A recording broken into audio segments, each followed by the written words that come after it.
Welcome to the first viewer review session. I've selected 7 hands from the session to cover, and this session's from Tom, who is a winning 2NL player, and his main area of concern in his email was 3-bet pots, what to do when he misses. So we'll cover a little bit of that in some of the hands here. His pre-flop play was solid as a rock, so most of this video is post-flop action, and I hope you guys like this because I really enjoy putting it together. Let me know your thoughts in the comments below. Please be nice and like and sub. You never know, one day YouTube may pay me. Please enjoy.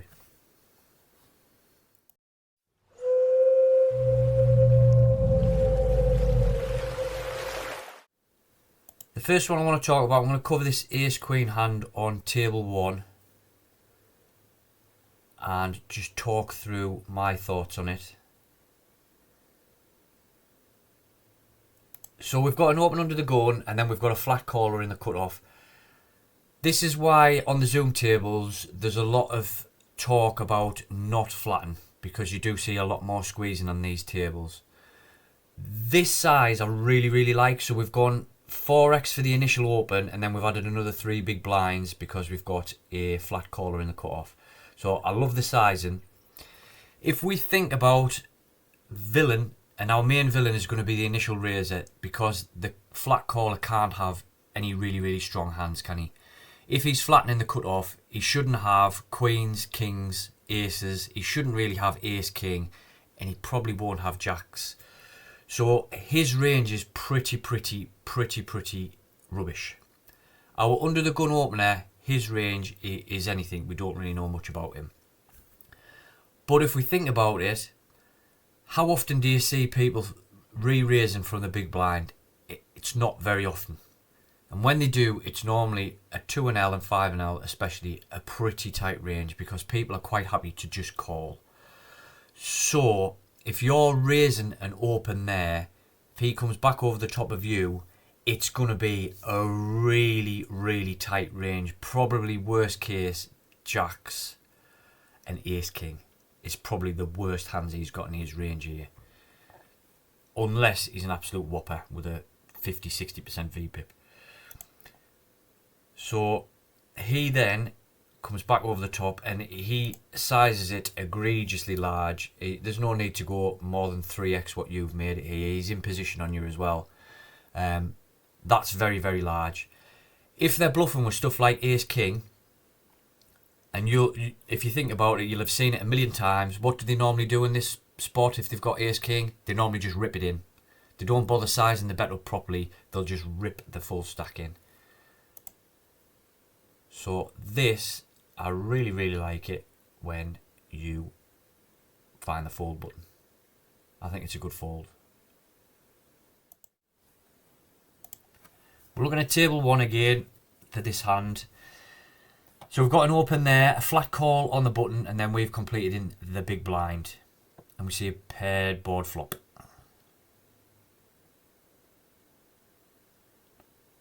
So our dude here comes out with a 2/3 pot bet, and we get a flat call on the button, and then we complete in the big blind. No spoilers. So let's talk about this one. What do we think his range is here? There's some Jack X in there, a lot of Ace X in there, and we think about semi-bluffs that he might bet into 2 people. Caveat that with, do you think players bluff more in multi-way pots or less? Normally multi-way pots are pretty easy to play because everyone plays pretty honestly and they don't do a great deal of bluffing. So, what semi-bluffs does he have? King Queen for the straight draw, Queen 10 and King 10 for the straight draw. That's just about it. And we have a king. So unlikely that he's doing that. Our gadget here on the button, same range again. A lot of ace X. He might have a jack. Pretty much any of his under pairs, like 10s below, are probably going to fold at this point when he bets out into this. Especially with you in the big blind as well to act. So, again, we block some of the draws he can have. So both of these guys can definitely have an ace. We have a jack. Fold on the flop. Just fold. You block the semi-bluffs, just fold. If you do hit a jack and he has an ace, he's got a better full house than you anyway, so you're just going to lose a massive pot. I just don't see the point in the call at all on the flop.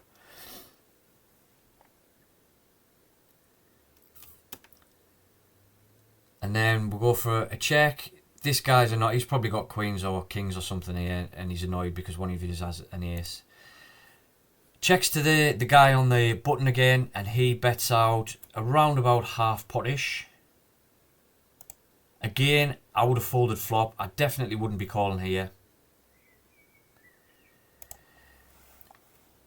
The reason being, just what we've discussed on the flop. He can still have a weak ace, most definitely. Probably doesn't from what he's been typing in the messages. This guy's saying he's got an ace of some description. And again, we've just got the jack. And we block a lot of the semi-bluffs.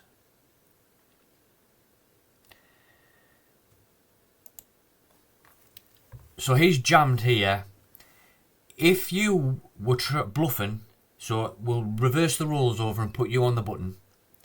And there's somebody in the big blind who's called flop and turn, and you want them to fold an ace at 2 and L, and you were going to fire a bluff off, what size bet do you think you would have to fire off to get an ace to fold on this board?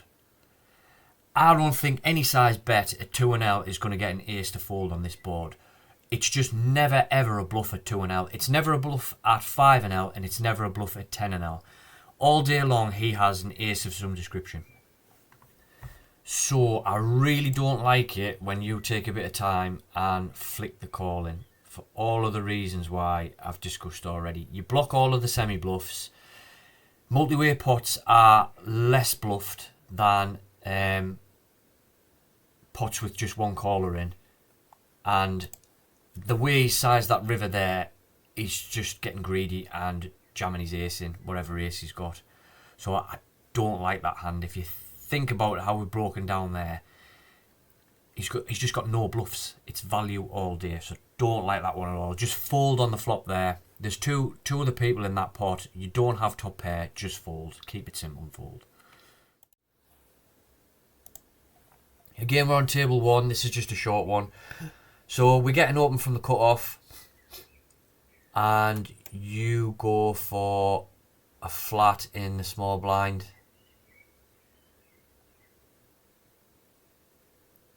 And you get a raise from a red tag, which I think your red tags are nits. There's nothing too much wrong with this one. It's this player that's on your left that's left to act. I don't mind flatting if there's a fish in there, because if you flop a set, you probably might get 2 stacks and get paid off. If it's a nit in there who's playing a 3-bet fold type strategy, I prefer to either 3-bet this or just fold it, because you're going to be out of position against a guy who's going to be just playing a really, really strong range. You've got him tagged as a nit, so he's just going to be playing decent stuff, really. So this one, I'd prefer to either 3-bet it versus a cut-off, which will then freeze him out, or he'll come over the top of you and you can fold anyway, or just fold it pre and get out of it. I only really like flattening the small blind when I've got a player who's got like a 40% VPIP on my left, and I've got a hand that can make a really, really strong nutted hand, like a suited ace or a small pocket pair that we set mining with. So this one, I probably prefer 3-bet or a fold rather than a flat call, and that's because of this player that's on your left, a tight player. Okay, so we're looking at table 1 again. I'll skip this one on a bit when it gets started, because this guy takes forever to make a decision. So we've got an open, a flat, and we flatten the big blind, which is fine. I'll just skip this on a touch. We want to be in multi-way pots with weak suited aces if our players are fishy players. I don't see the point in raising to get them out of it at all. However, at this point, I'd most definitely have raised this. Do you think that if either of these players are holding the Jack of Diamonds or the King of Diamonds, they're going to fold if you raise? I think never, ever, ever. If they've got the King of Diamonds, either one of them have got that, there's absolutely no way they're going to fold. If he has a set of 5s or a set of 7s or even a set of queens, if you raise that bet, do you think he's going to fold? Never, ever, ever in a million years is he going to fold the set. And he's not going to fold 2 pair either. If he's got queen 7 or 5-7, he's never, ever going to fold that if he raise. 100% raise that hand because of the reasons we just spoke about. There's so many hands that are going to call you. Fast play your value. 100% raise there. And then, because the diamond doesn't come, if he's holding, as we've said, the king of diamonds, or he's holding it, if the diamond doesn't come on the turn, they're not going to put any more money in the pot. Even his queen X, his weak queen X, isn't going to put any more money in the pot either when he gets 2 callers there. So I would just raise. I like the sizing. And you get snapped off by Mr. Fish. And he had, what did he have? Pocket 8s. So there you go. You might have even got a call from him if you raised. He could be thinking, oh, he's full of shit. He's just holding a naked ace of diamonds or whatever. And doesn't believe you. But 100% there, raise that to 6 big blinds or whatever, or 8 even on the flop when they bet. Build that pot. And because there's plenty will call you. So I think you've missed out on a little bit of value with that one. We're back on table 1 again for this hand. And we open pocket 5s. And we get a flat on the button. Not a good flop for us at all. And we check out position and we get a small 1/3 pot bet from our dude on the button.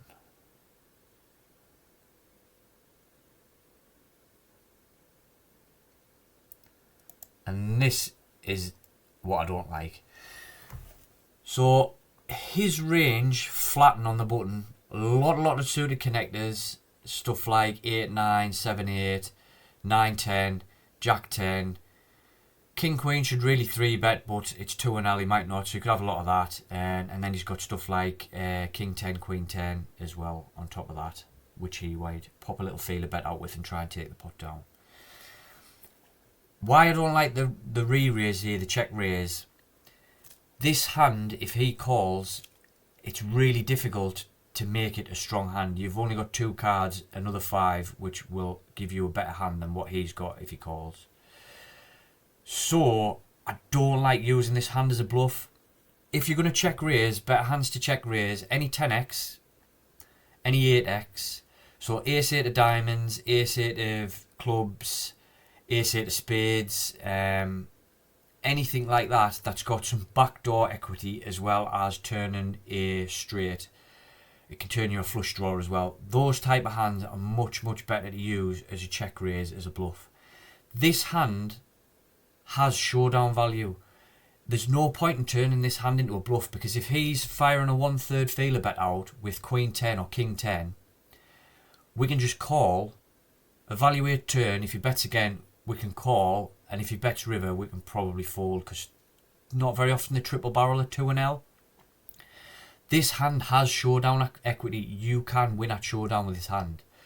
The other hands I've talked about, the ace 8 of diamonds or ace 10 of diamonds, turning that into a check raise bluff, it's very unlikely it's got any showdown value, because if he's got 8-9 or Jack 10, he's probably not going to fold it to a raise, and you don't beat it at showdown because he's got a pair and a straight draw with his Jack 10 and his 8-9. So for that reason, this hand I would absolutely not turn into a check raise bluff, because it has some showdown value. If you're going to check raise bluff, use a hand that has no showdown value. Something that if he calls, you're happier just chucking in the muck.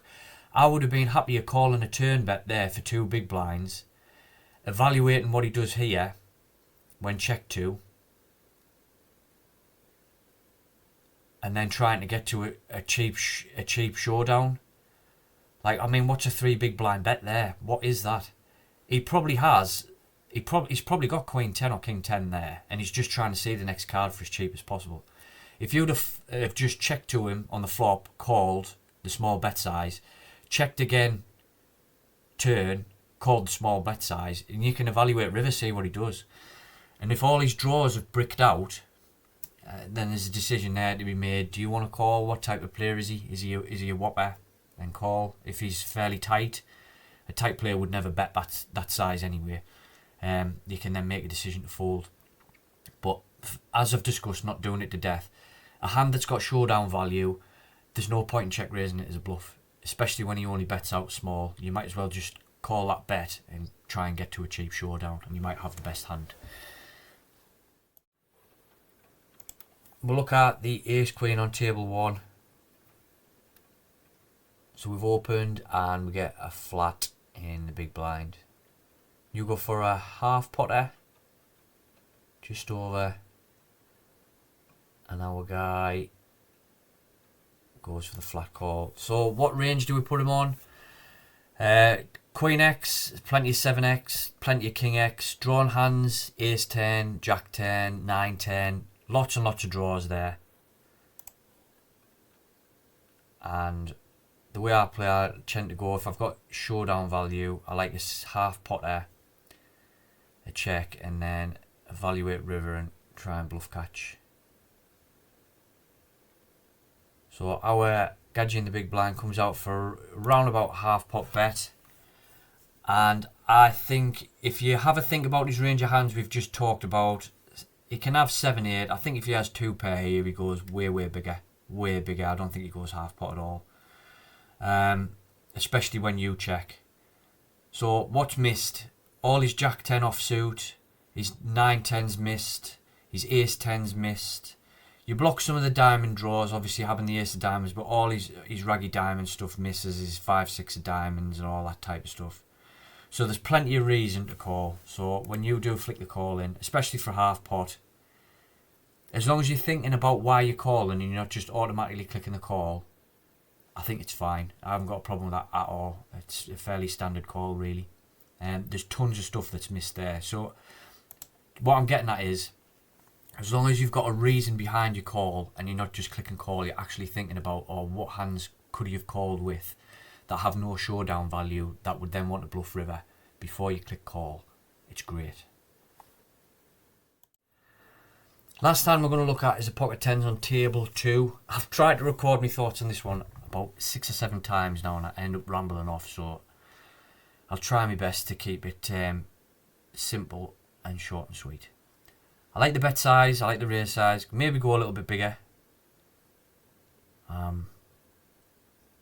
So, out of position 3-bet pots. If you've watched any of my other stuff, you'll know that I like to check when out of position in 3-bet pots. The reason being is these guys make more mistakes to you when you check to them rather than betting. So if we had ace king here, we bet, most stuff's going to fold, isn't it? Pocket 10s, stuff like that, pocket 9s, pocket queens even, you know, if you put a bet out there, probably going to fold. You're going to get a lot of folds. So I like checking with my aces and everything else, really, because they make more mistakes. The other reason is that they call with stuff that they shouldn't be calling with. How many times have you got in a 3-bet pot with your pocket kings and they're being cracked by ace 3 suited or ace 9 offsuit or ace 7 offsuit?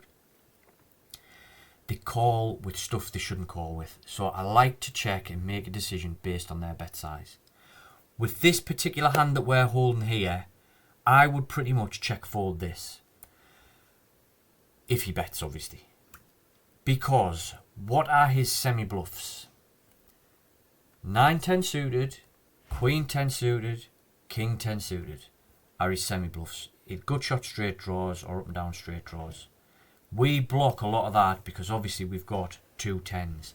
So he doesn't have a great deal of bluffs, and it might be nitty, but me personally, I would just check and fold this out of position because of the reason we've just talked about.